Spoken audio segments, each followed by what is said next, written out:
So for the last week, and it's taken me that long, I've been working on the wheels for the Alpha, and they are very complex and very, very fiddly.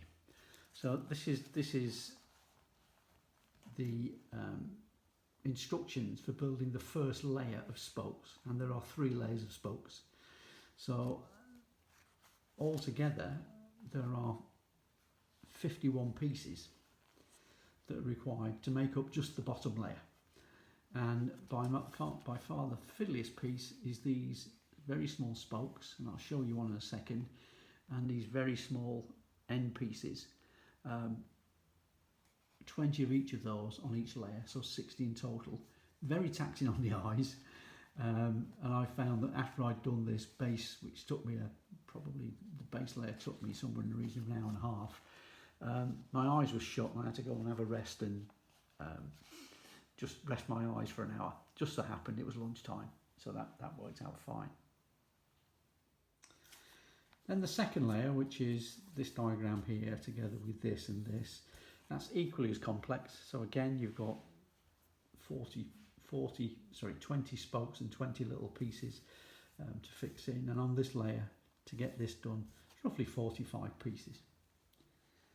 And then the final layer of spokes is this one here, and again you've got 20 spokes, 20 little pieces to go on the spokes, and then the final finishing touches, and not forgetting there's a little piece here which is to simulate the inner tube light valve. So all in total there was I think 51 with plus 45 plus 50, so that's 146 pieces to make up a wheel. And let me show you some of the issues about size. So with regard to the spokes, I'm just trying to pick it up. That's one of the spokes. As you can see, it's quite small.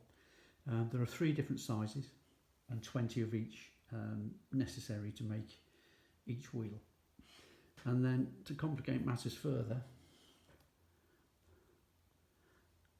and I'm struggling to pick the components up, there are one of these little components,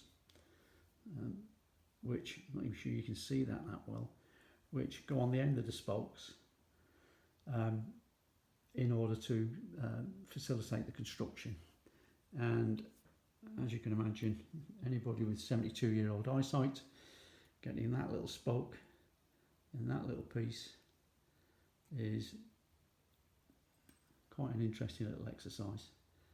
And of course, as I've just done, I've dropped the spoke. They're so small and so fiddly, so you can imagine it was quite a task to build 4 wheels with 150 or so parts in each, but I did it. And here is one of the spoke wheels. I'm sure lots and lots of people have built these before. I think everybody would agree they are very fiddly. And the other slight problem I found was because of the age of the kit, the tyres were very hard. So when I tried to put the first tyre on, just to test it, some of the spokes sprung out simply because the tyre was so hard. So when I finally completed the wheels, and I did use super glue on lots of components to ensure they didn't move, when I finally did that, here's another one of the wheels, what I did is I dropped the tyres in some boiling water to get them nice and soft and pliable before I actually fitted them onto the wheels. So that's the wheels completed. I've also done the brake drums, so I've painted them a nice silver colour. They go on the back of the wheel, which kind of emphasises the spokes nicely when it's on the model. So they'll go in the drawer now until it's time to fit the wheels.